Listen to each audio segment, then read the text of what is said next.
Okay guys, I'm here today with Henry Akins, huge honor for me. Guys, Henry is one of the main black belts from Rickson Gracie, and I think you guys all know who he is. He's here in the channel a lot as well. And today he's gonna show us here a lot about the new instructional video that he's filming, which is Make Americana Great Again. I love the title. That's right, Bernardo. With everything going on in this country and how divided everyone is, I just want to do my part to make Americanas great again. So that's the goal. So yeah, with the Americana, what we normally, when we talk about the Americana is basically a shoulder lock.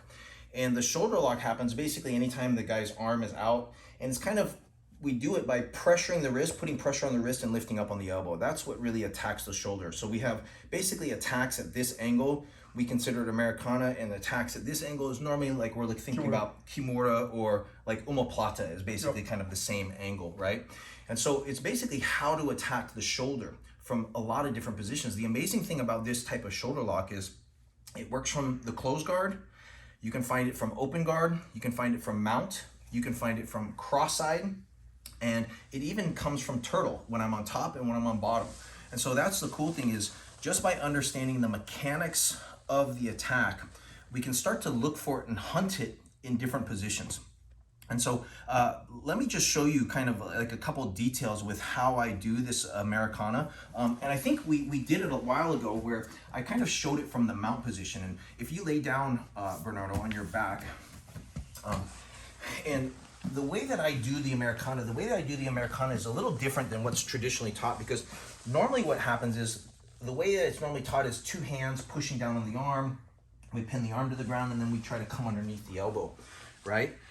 Is that what you've normally seen taught? Is that how you normally see it? Hand on the wrist, hand on the elbow, push down, and connect the hands. And so the problem with doing it just kind of like this, where I'm pushing down, where I lead with my hand or hands here, is anytime I lead with my hands, anytime I push with my hands, if you stretch your arm, straighten your arm, I don't have any control of it, right? So a lot of guys will straighten. And the other problem too is once I pin it to the ground, now what I have to do is I have to try to get my hand underneath. And it doesn't leave any room for my hand to come underneath. And so the way that I prefer to attack the Americana, right, is with a one-hand grip. So when I grab with one hand, and I'm using more of a monkey hand, right? And because I know two of the problems that we encounter is the person can either straighten their arm or there's no room for my hand to come underneath, what I do is as I go down, it's not about pushing your wrist to the ground, it's about putting my elbow to the ground next to your ear. So straighten your arm for me. Go straighten your arm. Straighten. No, I don't know. So what I do is I lead with my elbow. And the nice thing about this is in a fight, so if we're using jiu-jitsu for fighting, I can always just throw the elbow, right? So that's a huge key, is basically using this monkey grip and not so much pinning the hand down, right? Because if I push you have control. But when I basically lock my elbow in and you go to straighten your arm, there's no way, right? I can basically attack it and here finish, right? And the nice thing is too, is like this is a position where how you started kind of with your hands here in close to your body, right? What's interesting is this is kind of a common position that a lot of times when people get mounted, they get really frustrated because they're trying to attack the arm. Like if I try to push your arm, it doesn't work. Like sometimes I can try to attack your neck or do something in your neck and it doesn't really work. What's funny is like as soon as guys grab like that, what's crazy is this is all I need for the Americana. So check out this. If I bring my hand here, right? So basically when you grab my hand, if I bring my hand underneath, now I can just, right? But what's cool is keep your hands together. Keep your hands, locked up, right?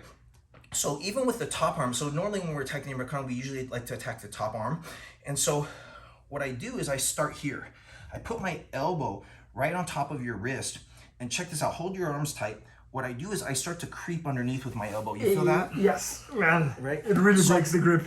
So even if you're holding tight, even if you're keeping it in here, and like I said, a lot of times people get really frustrated from the top because they don't know what to do. It's hard to attack the arm. No gi, I don't have a collar, so I can't really attack your neck, right? This is actually the ideal time to attack the Americana. I just put my hand here, I put my elbow right on your wrist, and what I do is I scoop underneath it. You feel that? Stretch your arm, that's crazy. Stretch your arm, stretch it, There's no way. Right? And so, again, that attacking like this and bringing my hand underneath allows me to Basically, Harry, have the I Americana. love all your. That's like a hidden detail because we learned Americana in the first day in Jiu-Jitsu, kind of like Yes. first, second, or third class. Right, it's usually the first And, month and at least. the same way I learned the first day until today was the way I used to do. And now it comes with this very like hidden details that nobody knows. That's fascinating. Yeah, so that's the cool thing with the fundamentals. I always tell people, you know, the fundamentals, you learn them in the beginning, but the guys that are the best in the world are able to do the fundamentals against the best people in the world. So they always have these like little details, right? That they're so good at. They can figure out how to do it even against resistance. Yeah, so like, Gracie with the cross stroke from mount and right. You know, like when Roger beat Buchecha, what did he do? He pulled guard, arm drag, bow and arrow. So most people can do that by the time they're a blue belt. Pull guard, arm drag. But how many people can do that to Buchecha? I agree. Right? I agree. So it's basically how do we do these fundamentals, the basics at a high level. And just those problems of the person stretching their arm, or sometimes I push the arm down and now they pin their arm to the ground and now it's hard. I got to waste all this time to try to walk my fingers they're breathing, they're doing or they're pushing underneath your armpit. It's a mess. Right? So all of these little things that people might use to escape, we have to understand when we're developing our attack, what do I do? What can I do? How can I change my attack so that when I attack, there's no possibility of them escaping? So as you start to play with attacks, you'll start to see, oh gosh, the guy keeps straightening his arm. Okay, so what do I do to deal with that? Oh, the guy pins his arm to the ground. So now I can't get my arm underneath. How do I deal with that, right? Oh, Harry, and one thing I love it about this instruction is that you asked me right before this video, like, Bernardo, have you seen like Americana from open guard? And I was picturing like you on open guard using your both hands to catch the Americana. I was like, no, I never saw that.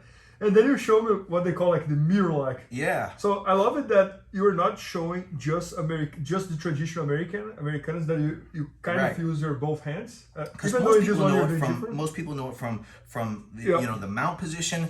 A lot of people do it from cross-side, right? Where we're in this position and you catch it from cross-side, right? But there's all these different places. What people don't realize too is a lot of times when I'm cross-side like this, right? I have it right here.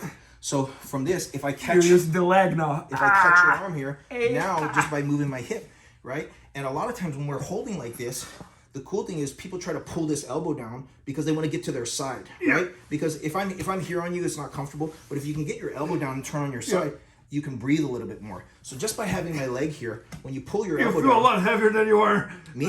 I'm lightweight. I'm been on a diet, Bernardo. Oh my god. So when I'm here, right? If I can catch. And you can see this already. Yes.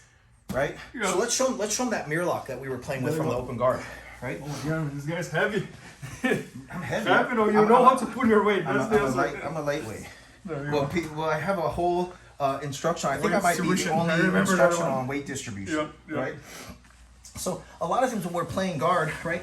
If I'm just floating this arm, tracking this arm, as people start to pass my guard, right? Like maybe he'll start to push up. Yep, exactly. So me just bringing my legs inside, and the key to this one is really using my wrist to cut into the arm, right? Yes. So I turn my wrist to cut into the arm, and you can see, so especially when guys try to pull their arm out, right? See how I catch it? Pull your arm out from here. You're breaking my arm here. Yeah. So it's just understanding, and this is what's cool, even no gi, right? If I can catch this wrist, right? And the cool thing, like a lot of times, even from here, you push this leg down. So as you guys get better, boom, I can rehook here, right? Go past, because he wants to pass to this way to relieve pressure. So you'll start to find it. It's crazy. Yeah, from this closed guard, we have it from like that's open guard position, right? A lot of times I do it from an arm drag from the closed guard, basically where I pull here, and then I catch it here. Yes. Right? So what you notice is you have a little bit of tight shoulders. Most people in jiu-jitsu that I've trained with, after a certain period of time, have tight shoulders because we're so used to kind of playing with our shoulders in like this all the time. We're very, like all the defense in jiu-jitsu is all very arms in tight, kind of shoulders rolled forward. So just over years and years and years, most people develop very tight shoulders. So you see, it doesn't actually take much pressure to finish with these shoulder locks, right? Where straight arm locks, you see, a lot of times people can resist a lot more. No, this one I was like screaming, you know. Like, yeah. Oh, Harry, and okay, so we did like mount, side control, close guard, open guard. What else is there like that? Turtle. You can find? Turtle? Yeah, so it happens from turtle, from top and bottom. Oh, it's can you show me? Because it's the one that you go kind of like so crucifix-ish. So you have a crucifix one. So this is the one where if I'm in top turtle, and you grab my leg. So a lot of times guys grab legs. So this is normally head on the outside, right? You grab my leg. You see how I push into your elbow? So I use my knee to push into your elbow, and I see how I hamstring curl. So I basically curl my hamstring, and all I have to do is sit out. Now normally when you grab again. Because even hold a little bit tighter, keep your elbows in tight. Exactly, right? This, you see? And if I can cross face you, now it's even tighter, right? I can just turn my hip. So you can see it actually happens really fast. And the nice thing is both my legs against your arms. Right? The one place that I really get this a lot too is like a lot of times when people go for Anaconda on me. Right? So if I'm on the bottom, and you go for like an Anaconda choke. So Anaconda, yes, you shoot your arm in here, right? A lot of times when you shoot your arm in, I help you. You see that? I actually help you by pulling your arm inside. And then look, I just do this. So all I'm doing is pushing my shoulder in, that's crazy. And I just bring my head to the ground. So it's a really, really cool one because a lot of times they think, oh, they're gonna shoot the Anaconda, right? As you shoot it, boom. Yes, I catch it. And now look, my head goes to the ground. Right? And it's super tight. Yeah. And what happens now is kind of the ground stops you from escaping. You can't really roll. See? You can't really roll out. You can't really run away from me. I have nowhere to go. I'm not even putting pressure, right? I just kind of hold it. But you feel like there's not much movement. And so if you look at this, all I did was your arm is basically in this position when you're shooting it underneath. All I'm doing is bringing your arm out away from your body. And then just by understanding to pressure your elbow and pull on your wrist, right, which I do with my body, I'm able to finish the lock. So that is incredible. It's really a deep dive into how to find this shoulder lock and understanding the principles of this shoulder lock, the Americana, and how we can attack it from everywhere so that we can basically make Americanas great again. No, man, I love it. And the fact that you can find that Americana from almost like every position in Jiu-Jitsu, I think makes that very, very special. Because I think many times we have the idea that, think about Americana. Okay, you're in the mounts. No, you're in the mounts on side control, close guard, open guard, turtle.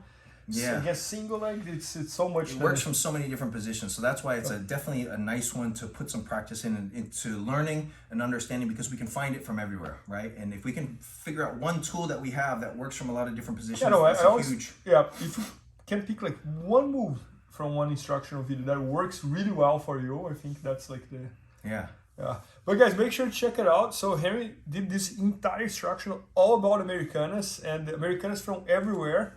And if you know him as an instructor, he's one of the best instructors because he has this ability of like break down everything and talk about all the mechanics of each move.